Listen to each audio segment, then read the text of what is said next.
everybody, and welcome to Virtual TrekCon 5 with Sirach Lofton. Hello, hello. My name is Ryan T. Huskin. We've got an extremely special guest. People have been clamoring for it for years. We finally have writer, actor, David Gerrold joining us. Hello, David. Thank you so much for joining us. How are you? Mostly I'm good. And mostly, hey, any day this side of the dirt is good. So I'm fine. So everybody at home, you know David from the original series. He worked on the original series as well as the animated series. Probably best known for writing The Trouble with Tribbles. You may have heard of that one, I bet. He also worked on the first season of Star Trek The Next Generation. He's an actor. He's written for a bunch of other shows. We're going to get all into everything. Can't wait. So let's not. David, first things first. And you may have been asked this before, but how did you first get into the door of Star Trek, the original series? Did you know? I have no idea. I have no idea. I wrote about it in my book, The Trouble with Tribbles, which I have copies around here somewhere. I could hold one up, but that would mean getting up from my chair. Basically, the show premiered on September 8th, which was a Thursday. And I had been studying script writing at USC, and I had been reading science fiction since age 9. And I was mostly disappointed with most of the science fiction that showed up on TV. And I thought, oh God, they're going to get it wrong. And really, and I didn't know. And so I said, I'm going to write a outline for them. And I wrote an outline on Friday, Saturday, and Sunday. And I had an agent already. And he took it in there on Monday, and we got a call before the end of the week. We're all bought up, but this is amazing. I want to meet this young man. And I met Gene L. Kuhn, who told me, we're all bought up for this year. This outline is a little more than we can afford to do, but, I said, well, that's why I wrote it as a two-parter. And he says, listen, why don't you submit some stuff for our set if we get renewed?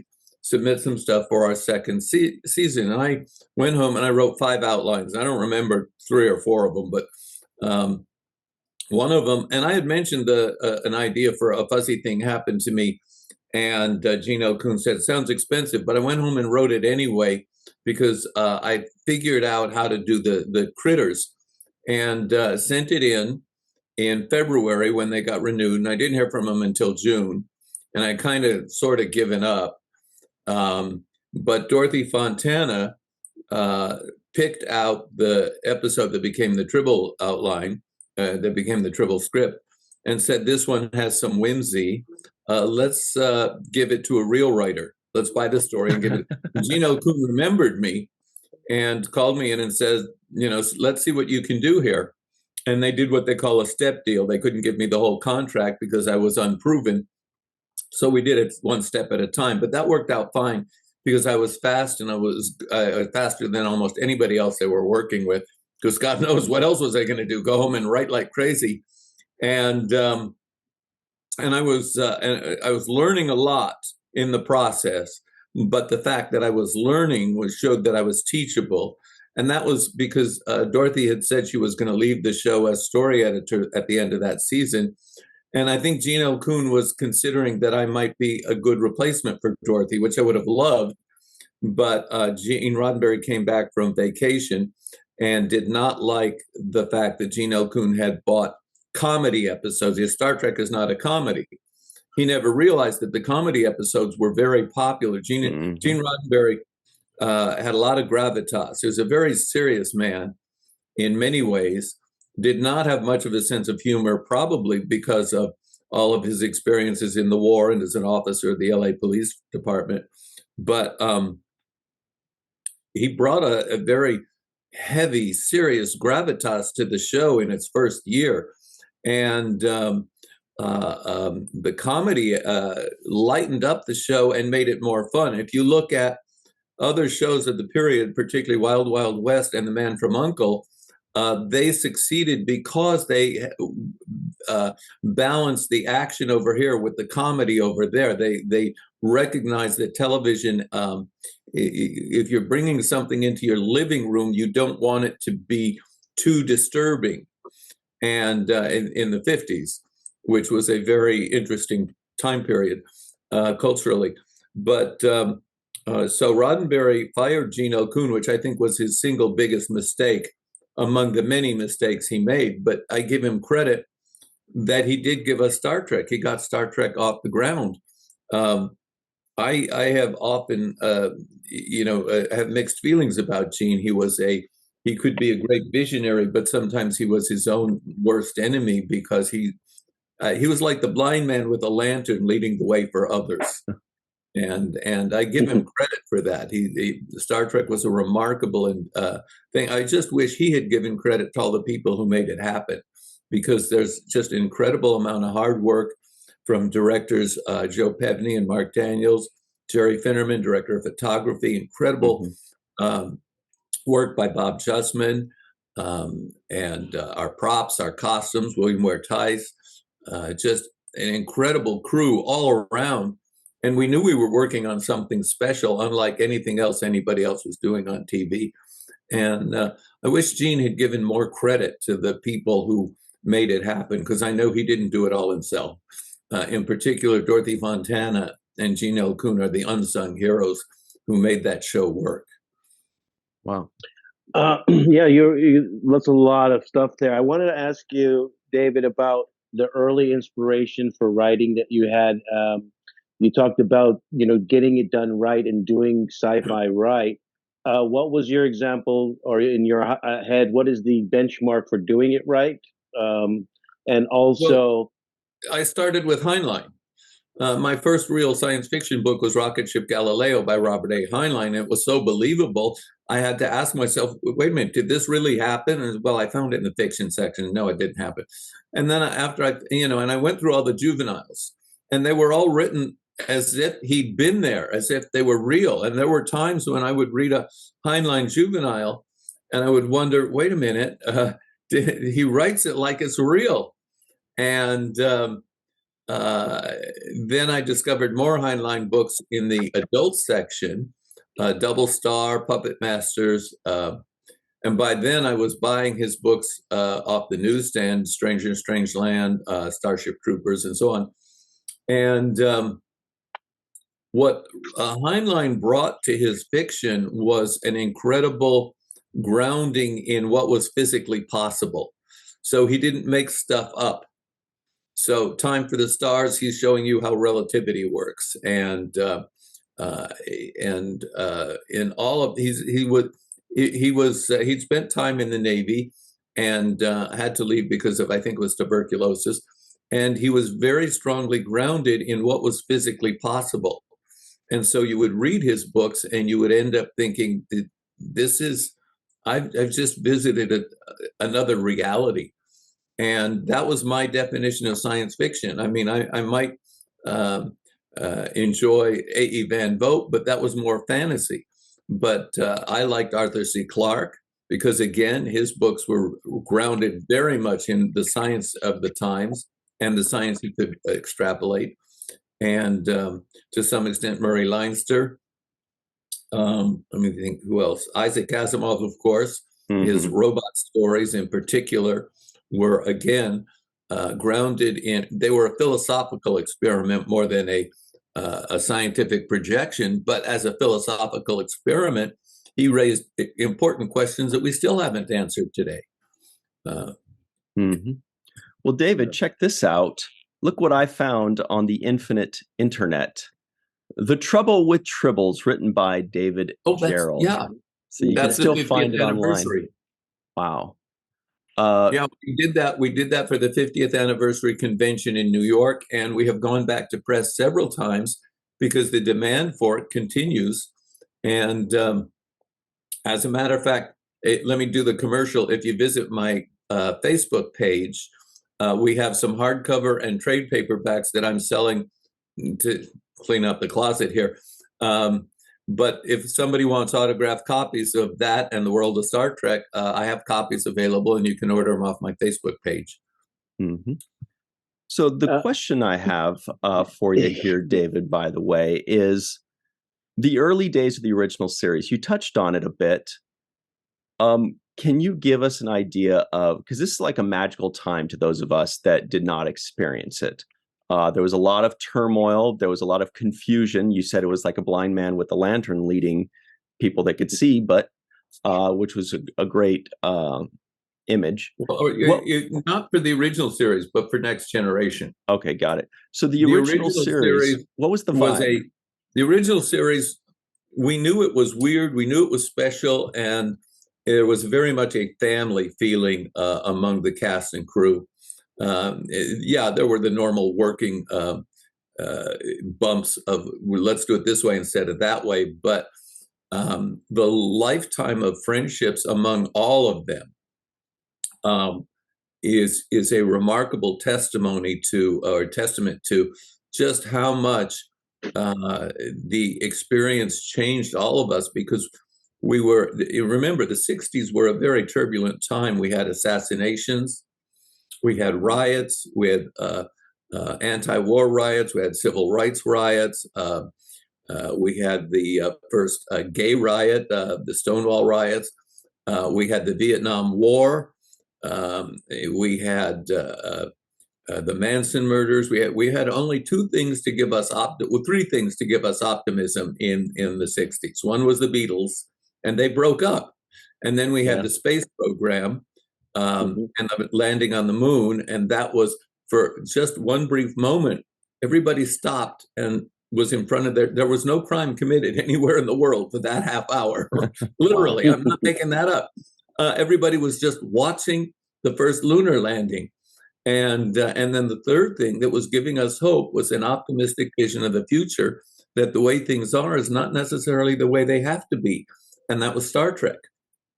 And Star Trek was saying, in the future, there's a place for everybody, Russians and Arabs and Asians and women and Black people. Everybody, nobody's being left behind. Everybody's part of this future. And Whoopi Goldberg tells a story. She was 5 years old. She goes running into the kitchen. Mommy, there's a Black woman on TV and she's not a maid. Mm-hmm. And Martin Luther King told Nichelle, oh my God, Nichelle was not just beautiful. She was, to me, she was the spirit of Star Trek. She was the soul of Star Trek, because she was just so joyous about life. And she tells a story Dr. Martin Luther King told her, you cannot quit this show. You are an example to millions of people of color that there are possibilities for all of us. And it was very important to me to give Nichelle something important to do in the Trouble with Tribble script. Too many of the scripts I had seen and read were all about Kirk and Spock, and I wanted to know more about the other characters on the show. So I made sure that every other regular character got their page. And Scotty had something to do, Walter, Chekhov, Nichelle, and D. Kelly. And I would have written something for George, but he was off making a movie with John Wayne and the Green Berets. And that got extended and extended. So Walter benefited because he got all of George's stuff. Wow. You actually end up becoming the Beatles. Interestingly enough, you mentioned the Beatles, and this Star Trek eventually, in some ways, becomes the Beatles, or as iconic as the Beatles. Absolutely. In fact, Ringo Starr was once asked, "Will there ever be another Beatles?" He says, "Of course there will be another Beatles, but it won't be the Beatles. It won't. It will be something else, some other phenomenon in our culture." And of course, it was Star Trek. He predicted that there would be other things that would be as iconic, and I just really think that was very perceptive of it. Can you walk us a little through some of those conversations that were happening? Because there were so many things happening in the world, politically, with the wars, with social justice. What was the feeling like in the writers' rooms, coming up with these, trying to tackle some of these issues? We didn't have a writers' room. A writer's room Okay. it means you got a group of writers sitting around a table drinking coffee and insulting each other, and Okay. finally coming up with a story that and my experience of being in a room full of other writers is it depends on if you're all sparking in the same direction, and you have even one person who is throwing monkey wrenches into the works, you're not going to get anything worthwhile. But I've been in rooms with producers and story editors where we're focused so totally on the direction of the show and what we have to accomplish that it's a wonderful experience. So, but what we had then was Gene L. Kuhn and Dorothy Fontana. And mostly it was conversations of one writer and Gene L. Kuhn. And the back and forth, because you trusted Gene L. Kuhn was, oh my God, that man was brilliant. So I'll give you an example of is that after Tribbles had been approved and the script was in production, I got a call, go meet with Gene L. Kuhn. And he gives me a copy of a script called I'm Mud. And he says, go read this and come see me after lunch. So I went and read it very carefully. And I go back after lunch. He says, now here's our problem.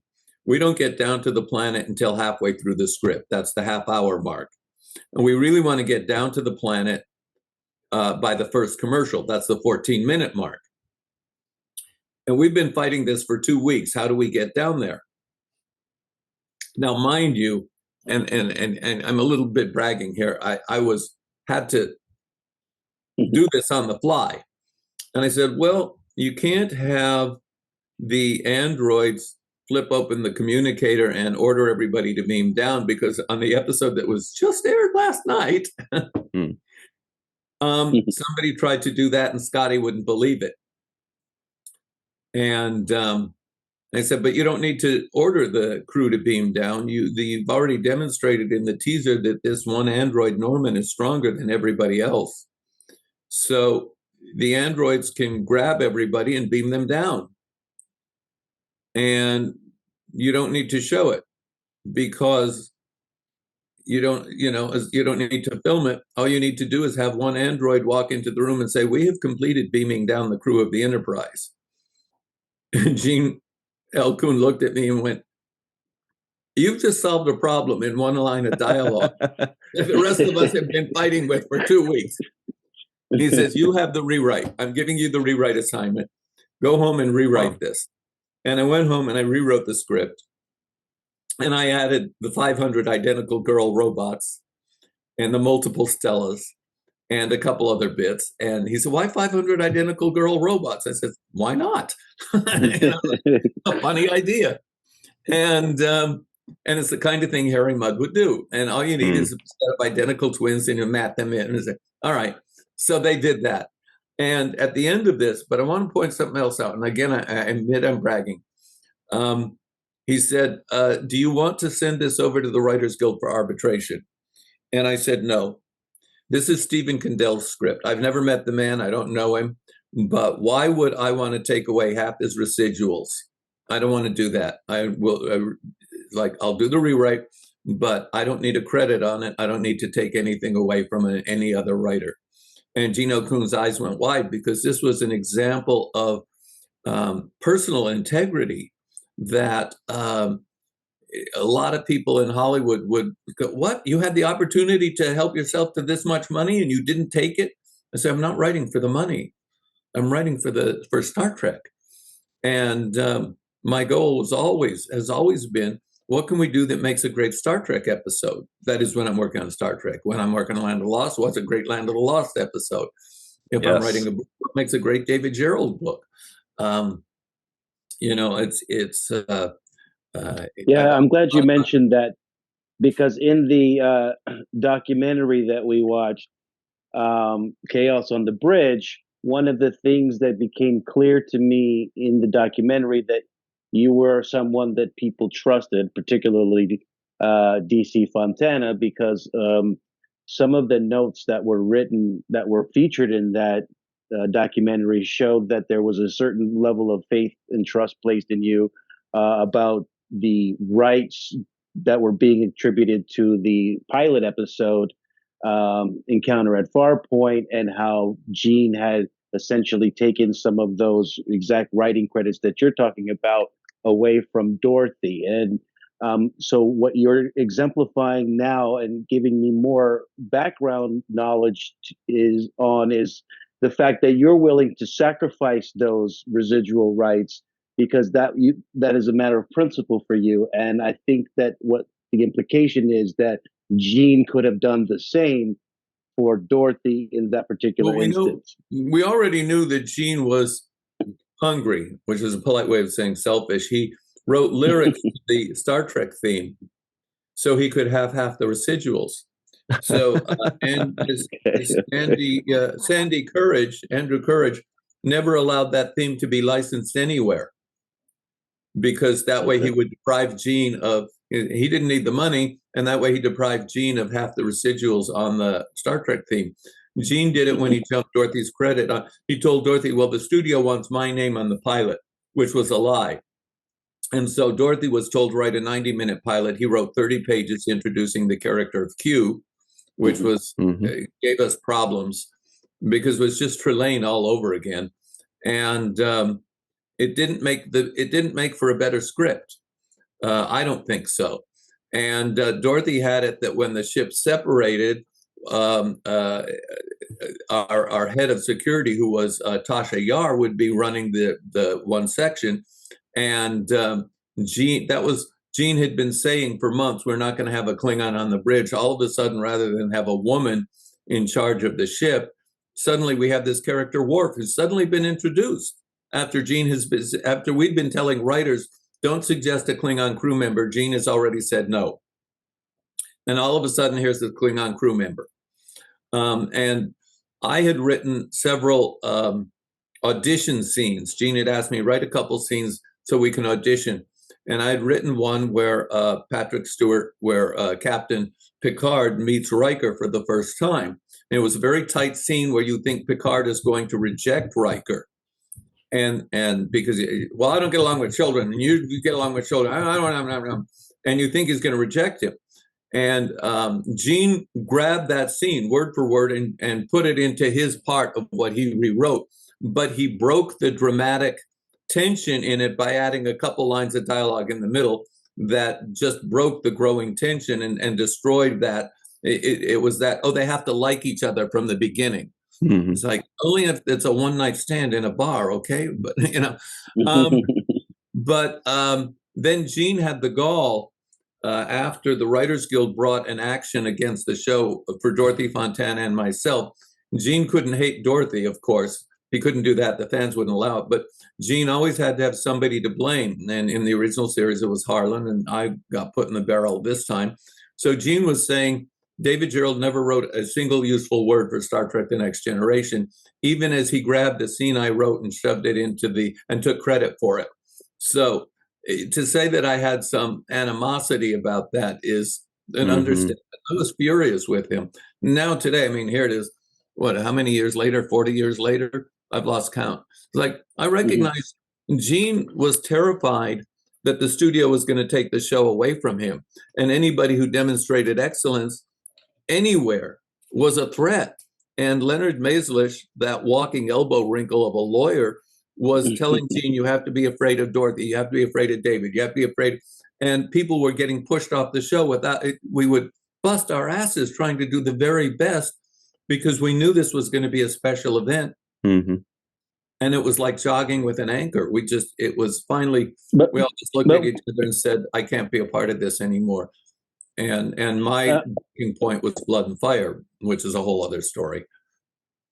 But I do have a little question about that. I guess you could call it pushback, but not so much. Just a clarification. Because he did select you guys as part of his dream team squad of putting together a he group. Didn't have anybody else. Bob Justman, Eddie Milkus. I mean, he didn't have anybody else to start with. He needed people who could hit the ground running. And Eddie Milkus was the first, Bob Justman, me, then Dorothy finished up her assignments elsewhere and joined us. And for a while there, we knew we were doing Star Trek. And then suddenly Gene's lawyer showed up and appointed himself chief of staff. Eddie Milkus left immediately. and smart man. And one by one, the lawyer replaced everybody else. Dorothy and I were supposed to be producers. I was demoted to consultant. Dorothy got associate producer. Bob Justman eventually gave up and quit because he was getting in. It's like, no, you can't have a laser printer for your offices. We can't afford the $2,000. The interesting thing is Gene was raking it in. The studio had made a separate deal with him, and the studio had paid him $1 million bonus, and the show had a budget they could accomplish a lot of stuff. But the show had a really good budget, and all of a sudden there was this penny pinching going on that we couldn't spend it on the things we needed. Nobody understood what that was all about, and it was just and we were busting our asses trying to do the best show we could, and we'd work and work and work, and then we'd get this strange memo or this strange meeting, or we'd all of a sudden. Somebody would be hired over us, and somebody who didn't know Star Trek at all, and we had to spend a couple of weeks teaching that person. And we're trying to write a writer's director's guide, a production Bible, which was promptly ignored, and so that leads to my question about structure. You mentioned the structure on the original series that essentially it was going to Gene or going to Dorothy about an idea and one-on-one with the writers. What was the structure in the next generation? How did that go? Leonard Maizlish was he kept hiring people. He'd say, you got to hire this one, you got to hire. So all of a sudden we have Bob Lewin aboard, and then we have Morris Hurley, and then we have Herb Wright, and then we have so and so, and he kept hiring producers. Doesn't that deplete the budget? It did inflate the budget. And one day Gene had a meeting where it says everybody has to take a budget cut so we can afford to do this show. And within 15 minutes, the phone was ringing from everybody's agents. I said, no, we're not going to take a budget cut. And it was, and we knew that. And when we finally figured out this was all coming from Leonard Maizlish, we realized what our problem was. But by then it was too late. And one of the things I had done is as soon as we knew who our characters were, I started getting writers in to pitch stories. And we had bought 7 or 8 stories. And now the average TV show starts buying in April or May. And then they have to rush like crazy so they can't start shooting in June or July in order to have shows on the air by September. I figured here it is, February, and we have a 6 months head start. We could have our entire season written by the time we start shooting our first episode. And so of the 7 stories that I managed to get bought, almost all of them were canceled. One of them was badly rewritten by Morris Hurley. It was just a dreadful episode. And the others Which episode was that? The one that Diane Duane worked on. I don't even remember the title. It's the one where somebody opens a door into empty space. And right. Oh, God, anyway, and the stuff just got rewritten. The life got written out of them because we had these 3 producers who'd never worked on Star Trek before, and Dorothy and I, who had been living with Star Trek for 20 years, were not given a voice. And finally, that's Maurice Hurley and and we could have had all of our scripts. We could have been way ahead. First day of shooting, we didn't have a single script ready to go because of the interference of all of these producers, and especially Leonard Maizlish, who we found out was rewriting scripts. Now, because he wasn't a member of the Writers Guild, wasn't officially on staff, that was a major violation. Once we had proof of it, I mean, tangible proof that we could send over to the Guild, and by then I had left and Dorothy had left. We took it over to the Guild, and the Guild, the head of the Guild went and walked into Gene's office and said, "We're shutting your show down." He said, "What do you mean?" She said, "You have a man here who is in," actually he walked into the offices at Paramount and said, "You have a guy who's violating Writers Guild rules. We're shutting the show down." And they said, "Well, wow, ooh, wah, ha," because they did not know what was going on. They knew they had a problem, but they did not know. And within 15 minutes, Leonard Maizlish, studio guards walked into his office, packed up everything, and escorted him physically off the lot. He was not allowed back on the lot. He eventually snuck back on the lot, but his power had been broken at that. But by then it was too late. The show was already shooting and bad episodes. My Blood and Fire episode, the script was good, and Rick Berman settled it because it had gay characters. But when it got to the soundstage, because the actors were getting the scripts, and they said, "Oh God, oh yes, this is the kind of story we want to do. This was a," and they were told, "Oh, don't get excited. Gene hasn't rewritten it yet." And they just, the way it was told me, they all said, "Oh, crap." That was so very early on. We knew that the show was. I'll give you an example. This was like one of my last days, and we were finally getting dailies of various production tests. And we had a trailer where we had a big screen TV set up. We weren't looking at dailies on film anymore. We're looking at videos, which was nowhere near as much fun. And they're looking at the view screen, a shot of the view screen. Now, the view screen was the view screen, and then there was a big black, large piece of paper was black, and they had poked holes in it to represent the stars. Right. And then if you ripple the bottom edge, you got the stars twinkling. So I'm sitting there not saying a word, and we're watching like 5 minutes, and one by one, everybody in the room says, "Boy, those stars twinkle good. Yep, that looks good. Oh boy, that really looks good. Yeah, great. This is what, yeah." And everybody, and there must have been 30 people in the room looking at that. And one by one, everybody made their comment. I didn't say anything at all. I was like, and finally it was quiet in the room, and I said, "In space, the stars don't twinkle." And there's this long silence.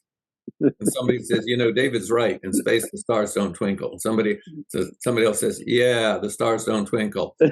Yeah, David's got it right. Another person. So just about everybody who had previously said this twinkling looks good, one by one, the same thing repeated. Yeah, David's right. The stars, but the acknowledgement. I'm sitting there. I mean, and it was because. And I got to tell you, twinkling looked great. It was apparently. But we had reached a point where if that had been the original series, we wouldn't have even bothered showing the stars twinkling. Does that look okay? Yeah, it looks good. Let's move on. It was because we were on a very tight schedule, but we also had people who were literate. There were things we had to do. We had to have artificial gravity. We established that very early on, that we had artificial gravity because we couldn't afford to do weightlessness. And Gene invented beaming down because the shuttlecraft wasn't ready for those episodes. And it turns out the transporter was better than the shuttlecraft. But right. Well, David, great stories out of it. Yeah, I want to ask you too, because we're really fascinated with, the original series and with the first couple seasons of Next Generation. We just actually recently finished the Next Generation season 2. So we're really deep into this. But I would be remiss if I did not bring up something that really interests me as well. In between the two, the animated series. I watched very recently for the first time the entire animated series. And I was delighted to see that not only had you written More Trouble, More Tribbles, but you also wrote one of the most memorable episodes to me, Bem. Pandronian, I believe is what the alien is, something like that.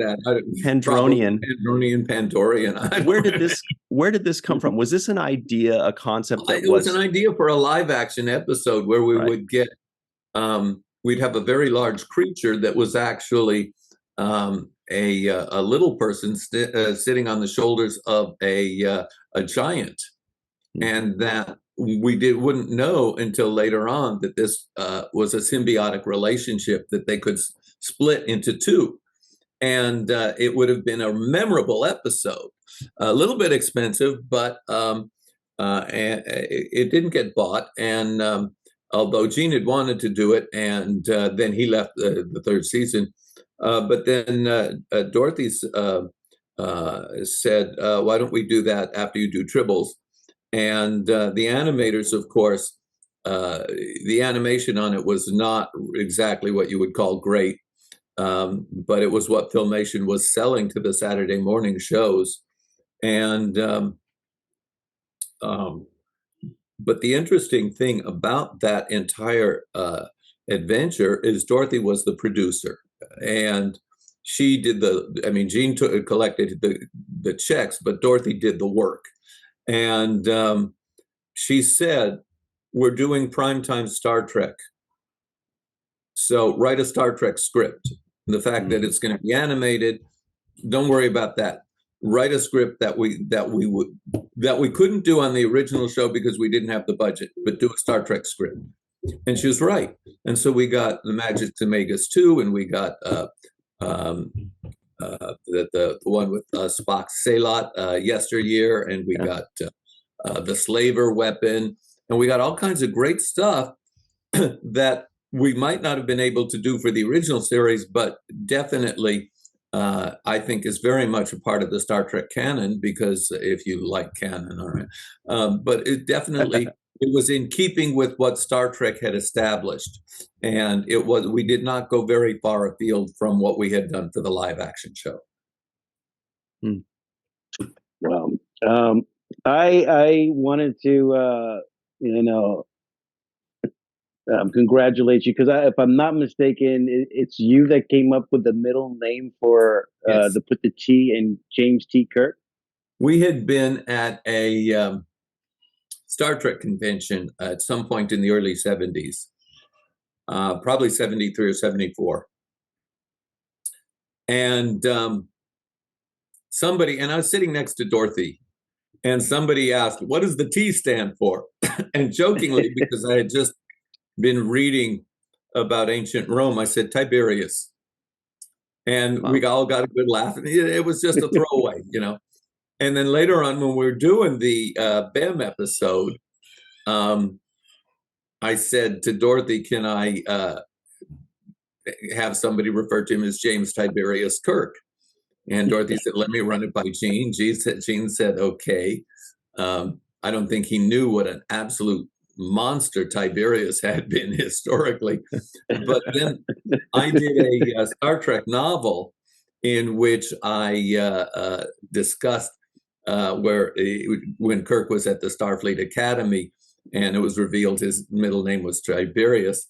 And somebody said, I can't remember the line, "One of the Claudians, yes, but not Claudius, probably Tiberius." And maybe so that was how I justified his middle name. Wow. So you're the reason, I go by Ryan T. Husk, by the way. You are the reason that about 300 times in my lifetime, people have said, "What's the T stand for?" Tiberius. And every time I have to pretend it's the first time I heard that joke. And I'm always like, nope, it's not Tiberius. How very kind of you. But you are the reason now. Now I know. Here's something, David. Look, you wrote for Star Trek. That's what we're talking about. We love it. It's very interesting. But you are not relegated to just Star Trek. You wrote for Land of the Lost. You wrote for Sirach's favorite show ever, by the way, The Twilight Zone. You've written for Babylon 5. So many things. The question is, were there some ideas that evolved from Star Trek ideas? Maybe some ideas that you had during Star Trek that didn't quite get picked up, or that you couldn't quite work in, and then you were able to work it into a different show? No, it's every show determines its own reality. There was, and it never got produced. The show got canceled. They bought the outline, and before I could start on the script, the show was canceled. Fantastic Journey. And it was, I'm not even sure how many episodes got on the air. Dorothy was a story editor. Len Katzman, who later went on to do Dallas, that was Logan's Run. But Dorothy, Bruce Lansbury, Angela Lansbury's brother, was a producer on Fantastic Journey. And I liked him a lot.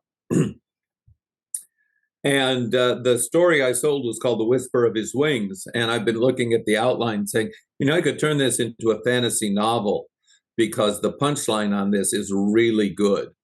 And I may do this as a short story. So, yeah, there you go. Fantastic Journey. And good people all around. But I never got a chance to visit the set on that one. I was eager to write for them. And that would have been a fun show because, like Star Trek, each week they would find themselves in a different place, a different reality, and trying to get home. Like Sliders. Sliders was one. I was supposed to do an episode for the 4th season, but one of the stars wanted a script assignment for his brother, so I got pushed into the 5th season, and I wrote New Gods for Old, which and I think the director slightly missed the point. I'm not complaining; it's a good episode. But I wanted this particular reality to be so attractive that they didn't really want to leave, but they had to. It's like they had to because the show would have stopped. But it worked out, and it was a fun. Sliders was a very fun working experience. Got to work with Chris Black, who's currently doing Monarch: Legacy of Monsters. I'm waiting to see episode 4. Haven't got to it yet. That's a fun show. And then we had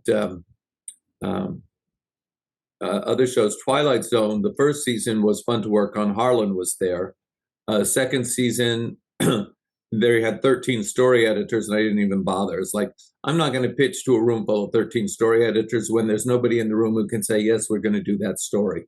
So it's like, dude, this is insane. And, why they didn't hire me as a story editor to this day. Harlan, I love the man, but he never thought of me as a staff member. So he's always in positions where he could have recommended me, and he didn't. Says, Harlan, dude. All right. So anyway, not a real gripe. I didn't have the time to do that stuff. But it's like, come on, at least you could have recommended me. But Harlan was my big brother. So, and I miss him enormously. He was a presence in the field. Even with, he was remarkable. I want to ask you a little bit about the late, great Dorothy Fontana, because I don't think enough credit is given to early television science fiction writers. As a matter of fact, women who are early television science fiction writers. Matter of fact, I couldn't even find a list of them anywhere online. There is no comprised list of who the top writers in early science fiction you would have were. Lee Brackett and Dorothy Fontana, and that's pretty much it. I know that you could probably give a couple credits to Margaret Arman. I don't think Margaret was inspired in the way that you would find Dorothy was. Dorothy should have been a producer, but the built-in sexism of the 60s, there weren't any women producers. And even Gene didn't acknowledge that Dorothy could have been one of his great producers. Dorothy knew more about Star Trek than any 10 human beings. She could sit in the dailies, and if somebody did a Romulan salute, and she'd say, "We can't use that salute. The Klingons use the same salute." Somebody says, "Too late. We already filmed it." But Dorothy was meticulous, but she and as a story editor, she could analyze a script so brilliantly that she was the reason why the show was consistently excellent in so many places. That she wasn't story editor in the 3rd season shows, because the 3rd season episodes were simply not as well written, because Dorothy was doing a lot of rewrites. She did the rewrite on City on the Edge of Forever, not Gene Roddenberry. Harlan blamed Roddenberry for years, and Roddenberry, to his credit, took the blame. But it was really Dorothy who did the rewrite on it. She finally told Harlan, and he forgave her.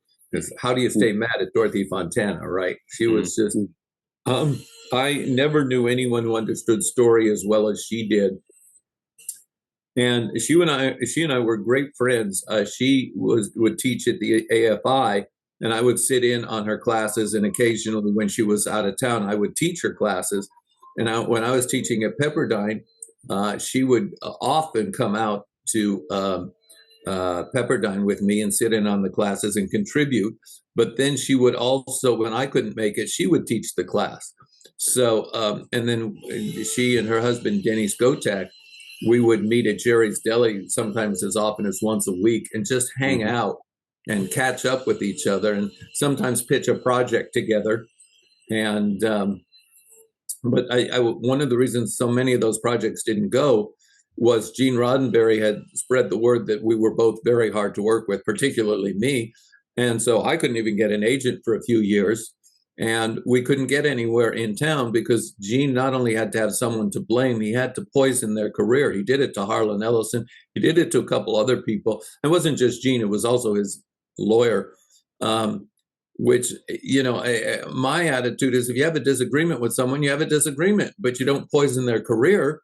Right. But Gene had a vengeance streak, which I saw personally at work. So his performance of Mr. Nice Guy, I once said Gene was loved by everybody except those who worked with him. And only those who worked with him understood what I was saying. He was very difficult to work with sometimes. So. Well, let me ask you. But at the same time, you wanted to admire him because what he created in Star Trek was a vision of a world that works for everyone, with no one and nothing left out. It's like, yeah, that's we want. How do we build that world? How do we get from here to there? And I was appalled. You know, that was the original show, not just what we're producing, but it was how we were all working together. You do Star Trek: The Next Generation, what came after. Too many people consider it a show, and their behavior behind the scenes is nowhere near as impeccable as what they're presenting on screen. And it's very disappointing because I believe if you're preaching doing to the choir like on that particular issue, if you're doing a show like Star Trek, you have to live it. And I said to Gene one day, I said, it's almost impossible to do in the entertainment show business it's actually performing in. So it's almost impossible. The fact that they're even willing to produce it is an amazing miracle in itself. But you get agents fighting over money. You get actors counting their lines. You get actors, you get all kinds of crap going on. And, you know, I once said to Gene, you know, what we're doing here is so important that we have to have impeccable integrity. I won't even jaywalk anymore. And it's like, and that's my attitude is if you're going to do Star Trek, you have to live Star Trek. Yeah. And my friends in the and that's how the fans feel about it. Kind of integrity. That's how the fans feel about it. The ones that have embraced Star Trek, they actually live Star Trek, and then almost to the nth degree because their career paths and everything almost emulate from their love from Star Trek. But I have a question for you. This is in the realm of science fiction. And I don't know how much time we have, Ryan, so I don't want to... About a minute or two left, but yeah, I'm looking forward to it. Quick science fiction question for you, David. If you had a time machine and you woke up and it's 1986, it's the beginning of Star Trek Next Generation, you've just been assembled for the, to go on the run again, but now you wake up and you have the mind that you have right now. What, if anything, would you do different in the beginning? I'd go to the head of Paramount and tell them to get rid of Gene's lawyer, but I'd say, you got a problem. Gene's mental health is slipping, and his lawyer is making decisions. And if you want to save this show, you have to bring in somebody who could. And I will tell you, Gene was afraid that I was going to take the show away from him. That's why I got pushed off. I would write these great memos or do something really good, and the studio heads would tell me, this is great stuff. And then they go into a meeting with Gene. And then after they had the meeting with Gene, Gene would call me in and bawl me out. And I realized I saw some of those memos. One of those memos was, the Lacosta retreat memo was one of the memos. I saw that. So I can see why Gene would not exactly be that enthusiastic about something. Majel said to me one time how much he was worried about him. And I was like, I can't say anything. Because if I say anything to Majel, will it get back to Gene? And I said, all I said was, we all love him. And we did. We wanted to live up to what he was talking, but we'd have a meeting with him and it'd be very inspiring. And then he'd call us in 20 minutes later and says, my lawyer says we can't do that. Okay.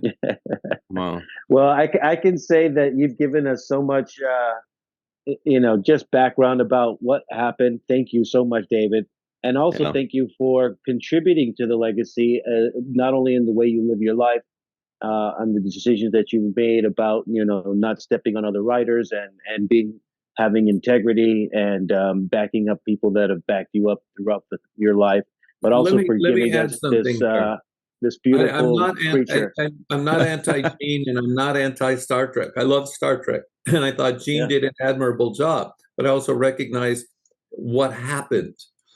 And when I left the show, I was very depressed and very unhappy because working on Star Trek was one of the things I wanted most to do in the world. And when I finally recovered from that, I said, well, all right, now I'm going to write my novels, and I'm going to write the best.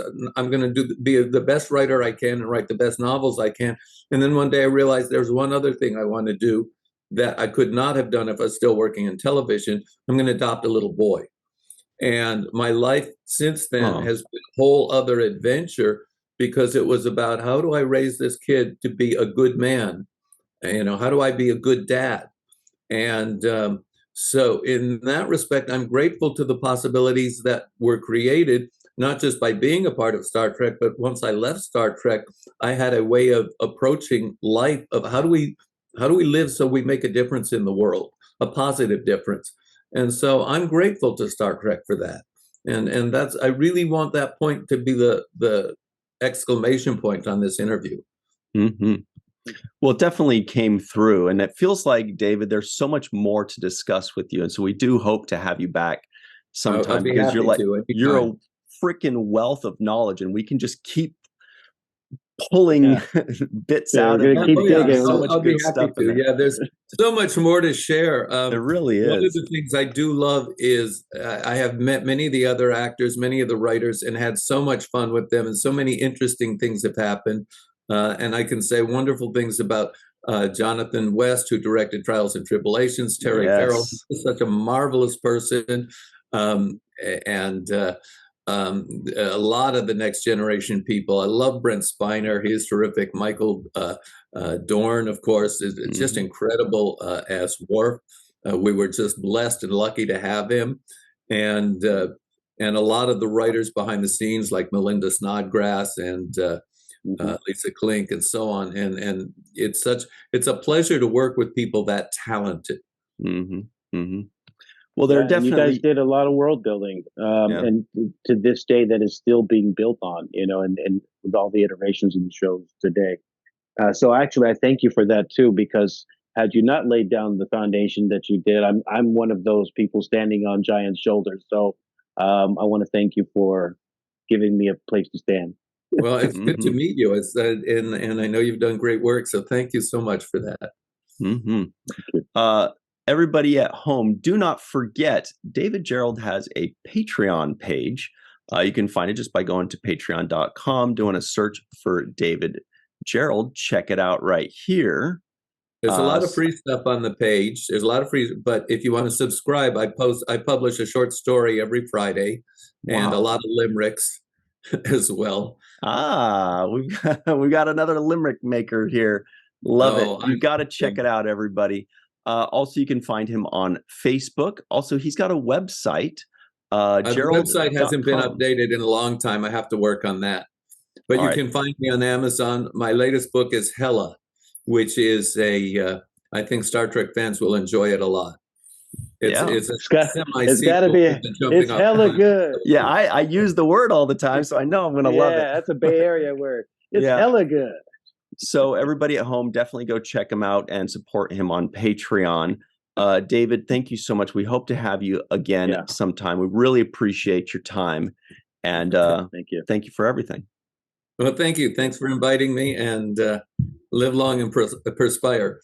We'll do that for sure. Everybody stick around. We've got much more. We appreciate all of you joining in on Virtual TrekCon 5.